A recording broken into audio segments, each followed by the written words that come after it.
O mais belo concerto da vida de Chopin. No ano de 1849, morria o compositor e pianista franco-polonês responsável pela renovação da sonoridade do piano romântico, Frédéric Chopin. A vida interior de Chopin teve 3 fases. A educação dele em Varsóvia, numa família católica piedosa, o afastamento da fé e da prática religiosa durante sua carreira relâmpago em Paris, cidade onde ele viveu mais tarde por 21 anos até a morte, e o movimento de retorno a Deus pouco antes da morte. Os pais de Chopin, o senhor Nicolau, eram um imigrante francês, e Justina era uma professora de piano. Esses dois jamais falharam em relação à honra e à responsabilidade de transmitir a fé aos filhos. Numa carta escrita em meados de março de 1842, Dona Justina, a mãe de Chopin, assegura que ela e o marido estavam próximos dele por meio da oração, mesmo durante o período que ele esteve em Paris, o mais feliz e ativo de sua carreira musical, porém aquele do afastamento de Deus. Na carta que a mãe escreveu a ele, se lê: Meu querido filho, você esqueceu que seus velhos pais vivem apenas para ti e rezam todos os dias para que Deus te abençoe e proteja? Foi exatamente em Paris que sua fé definhou e sua vida ficou mais atormentada. Muitos de seus novos amigos eram homens e mulheres sem princípios, ou melhor, de maus princípios. Ele teve um caso com uma escritora romântica chamada George Sand, uma devoradora de homens, era assim que ela era chamada.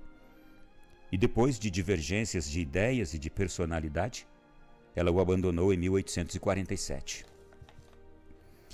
Sua saúde delicada, com frequentes infecções nos pulmões, enfraqueceu-o bastante nos seus últimos anos de vida.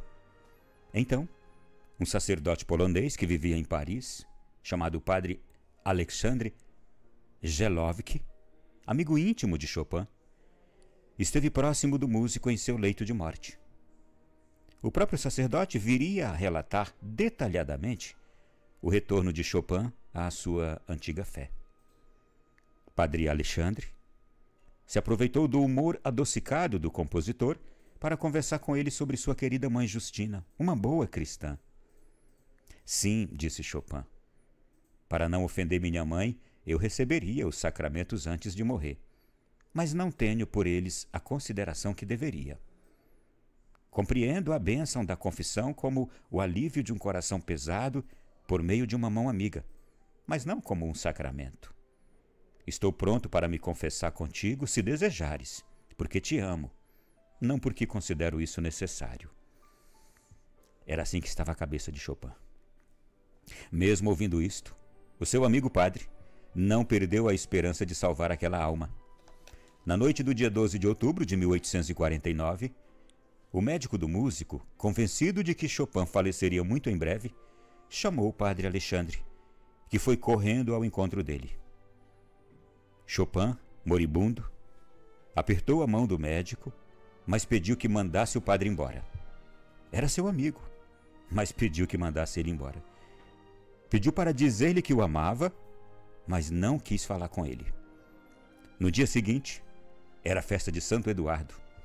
O padre Alexandre celebrou a missa pelo repouso da alma de seu irmão Eduardo, morto com um tiro em Viena, e rezou também pela alma de Chopin. Após a missa, dirigiu-se novamente à casa do músico e lembrou a ele que aquele era o dia do onomástico de seu irmão Eduardo, que tinha sido um dos melhores amigos de Chopin e a quem o músico tanto amava. Chopin respondeu-lhe: Oh, não falemos sobre isto. Quanta saudade sinto de Eduardo. Padre Alexandre insistiu: Meu amigo Chopin, você deve me dar algo pelo dia do onomástico de Eduardo. E ele então perguntou: O que devo te dar? O padre respondeu para Chopin: Tua alma. Me dê tua alma. Chopin respirou fundo, parecia estar emocionado. E lhe respondeu: compreendo. Aqui está ela. Não tenho como negá-la a ti. Toma-a. O músico segurou o crucifixo que o padre Alexandre lhe ofereceu na hora, professou a fé em Cristo que sua mãe lhe tinha ensinado e recebeu os sacramentos que o prepararam para se encontrar com o Deus vivo. Seu sofrimento durou ainda 4 dias, mas ele se resignou, teve paciência e às vezes, mesmo em dores, até sorria. O sacerdote, padre Alexandre, seu amigo, escreveu o seguinte: ele abençoou seus amigos e quando, depois de uma crise que aparentava ser a última, viu a si mesmo rodeado pela multidão que dia e noite enchia seu quarto, e perguntou-me: por que eles não rezam? Ao ouvir essas palavras, todos que estavam no quarto de Chopin se ajoelharam e até os protestantes que estavam ali se uniram às ladainhas e orações católicas pelo moribundo. As últimas palavras de Chopin ao seu amigo padre Alexandre, antes do suspiro final, foram estas: meu amigo, sem ti, eu teria morrido como um porco. Naquela hora ele invocou os nomes de Jesus, Maria e José, agarrou o crucifixo, apertou-o junto ao coração e disse agradecido: agora me encontro na fonte da bem-aventurança. O apartamento era num edifício de Paris, onde havia funcionado uma joalheria. Às 2 da manhã de uma quarta-feira, 17 de outubro de 1849, Chopin, o rebelde, morria aos 39 anos de idade. Padre Alexandre concluiu dizendo: assim morreu Chopin, e na verdade sua morte foi o mais belo concerto de sua vida.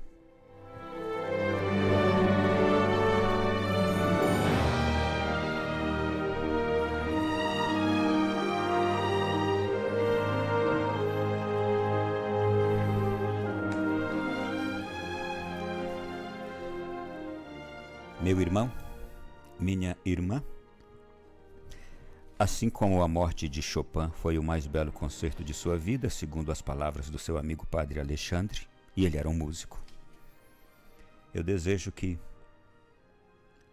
aos professores a sua morte seja a mais bela aula da sua vida. Eu desejo que aos músicos o seu tocar, o seu cantar, seja, ou a sua morte, seja o seu mais belo cantar, seja o seu mais belo tocar. Eu desejo a você, que agora me escuta, que a sua morte seja o mais belo trabalho que você já fez na sua profissão. O melhor motor que você já consertou de um carro. Que a sua morte seja a melhor pintura que você já fez, você sendo pintor. Que a sua morte seja a melhor ação comercial que você já realizou na sua vida. Bela, correta, edificante. Tome agora a profissão que você tem, o afazer que você tem diariamente, e pense comigo, que a sua morte seja este seu mais belo fazer. Isto é, no dia que Deus chamar você, que você vá tão feliz por ter vivido fazendo belíssimamente todas as coisas que você recebeu como dom para realizar. Aqui hoje nós vimos uma história que pode até se assemelhar à de muitos de nós. Porque muitíssimos de nós recebemos uma fé. Tivemos os primeiros anos da nossa vida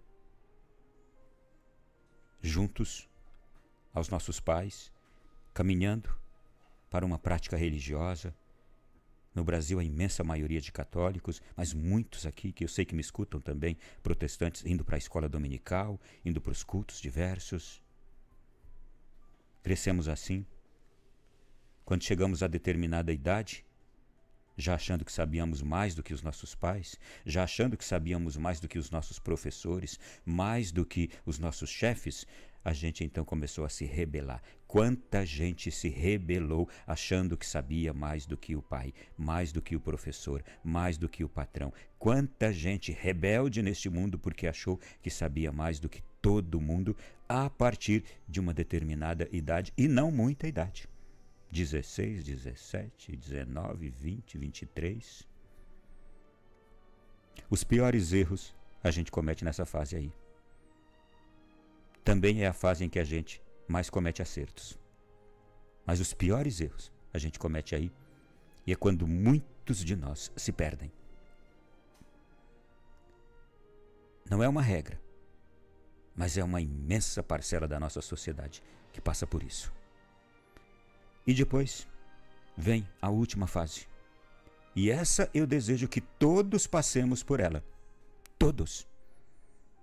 A fase final da vida de Chopin.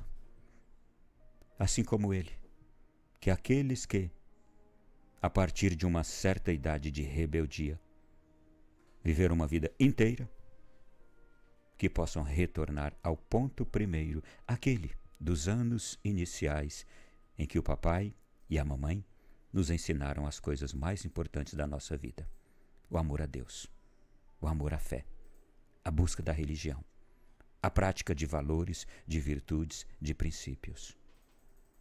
Meu irmão, minha irmã,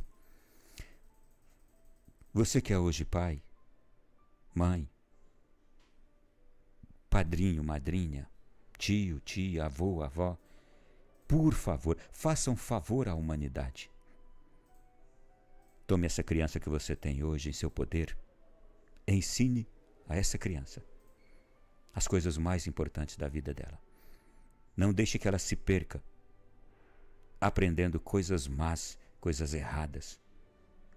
Não confunda a cabeça dessa criança, tratando-a já como um adulto, vestindo-a como um adulto, pintando-a como um adulto, levando-a a ter atitudes adultas, quando ela é uma criança, e o que ela mais precisa agora é aproximar-se de Deus, aprender virtudes, princípios, amor a Deus, amor ao céu, amor à fé. Não há nada mais nobre, nada mais importante que se possa ensinar a uma criança nos primeiros anos. Isso é prioritário. E é garantia de que, mesmo vindo pela frente anos rebeldes, ao final da vida, alguém pode ligar novamente naquela sintonia da primeira infância, naquela sintonia do pai e da mãe, mesmo a pessoa já estando com não sei quantos anos, 60, 70, mas ligando naquela sintonia, e a pessoa vai voltar novamente a ouvir aquela melodia do amor de Deus lá na sua alma. A melodia do amor de Deus, Deus vai voltar à alma daquela pessoa, da fé, dos sacramentos, dos mandamentos. Olha, é fantástico o que a gente escutou aqui de Chopin. Veja, o padre amigo dele o desafiou e falou ainda em nome da mãe dele. O homem tinha levado uma vida devassa. Ele se juntou com uma mulher que se chamava devoradora de homens. Ela o abandonou. Imagine o homem na rua da amargura depois de ter vivido com uma mulher devassa. E quantas outras mulheres devassas ele não deve ter tido ao longo da vida. Ele era uma sensação na época. Ele tinha tudo ao seu dispor, e mulheres não faltavam.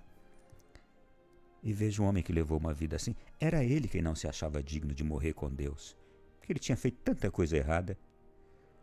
E aí, quando o padre traz à memória dele a sua mãe, a fé que ela lhe havia ensinado, ele disse assim: para não ofender minha mãe, eu receberia os sacramentos antes de morrer, mas não tenho por eles a consideração que deveria. Veja, eu não tenho pelos sacramentos a consideração que eu deveria. Ele reconheceu. Ele até disse: eu compreendo a bênção da confissão como o alívio de um coração pesado por meio de uma mão amiga, mas não como um sacramento. Isto é, eu não vejo ali algo de Deus. Eu sei que é importante, que vai fazer bem, pode me trazer um alívio, mas eu não vejo necessário para mim. Estou pronto para me confessar contigo se você quiser, porque eu te amo, mas não porque eu considero isso necessário. Ele tinha um desprezo pelos sacramentos, mas ele sabia o que eles significavam. Ele tinha já um desprezo pela fé, por tudo que ele tinha aprendido na infância, mas ele desprezava isso. Por quê? Ele estava cheio, gente. Quando a gente está cheio de algo, não cabe outra coisa. Ele estava cheio da mundanidade, da vida errada. E ele não conseguia pôr para fora, tirar para fora dele aquela vida mundana. Ele achava que não era possível. Como é que ele ia buscar a Deus, se encher de Deus, se ele estava cheio de coisas mundanas? Ele não se achava digno, nem capaz. Foi por isso que ele fugiu do padre o máximo que pôde. Mas veja, algo que fez aquele homem ter o coração mudado, modificado. A amizade dele com o irmão do padre, o Eduardo. Que no dia do seu falecimento, o padre tinha celebrado a missa em intenção, recordando o dia que ele tinha morrido, e então toca no nome do irmão, que tinha sido o melhor amigo dele. Disse: olha, por Eduardo, faça a confissão, se confesse. Por Eduardo, volte para Deus. Me dê a sua alma. Que pergunta é essa, hein, gente? Que pergunta é essa que o padre fez para Chopin? Você deveria me dar algo pelo dia do onomástico de Eduardo, seu melhor amigo. O que devo te dar? E o padre diz: a tua alma. Meu irmão, minha irmã, quando nós encontramos um instrumento de Deus diante de nós dizendo: me dê a tua alma, eu tenho certeza que também nós balançamos. Pois eu quero hoje ser esse instrumento de Deus para você, que eu não sei quem é, se está no centro do Brasil, no norte, no nordeste, no sul ou no sudeste. Me dá a tua alma. Eu não quero para mim, eu quero para Deus. Me dá a tua alma, meu irmão. Me dá a tua alma, minha irmã. Eu não quero ela para mim, não. Eu quero ela para Deus, para que Deus cuide bem dela. Deixa Deus cuidar bem da tua alma. Aliviá-la. Acarinhá-la. Deixa Deus confortá-la. Deixa Deus ser o dono da tua alma. Me dá a tua alma. Estou aqui fazendo as vezes do padre Alexandre, o amigo de Chopin. E desculpe o que eu vou dizer agora, mas eu preciso dizer, sendo também aqui, agora referendado pelo próprio Chopin, depois que deu a alma dele para o padre. Me dê a sua alma para você não morrer como um porco. E se for mulher, para você não morrer como uma porca. Você sabe o que é o porco? A porca. Era aquele animal onde o inimigo se refugiava. Os espíritos mundanos, os espíritos do mal, se refugiam. Não deixe a sua alma ser um refúgio dos males desse mundo.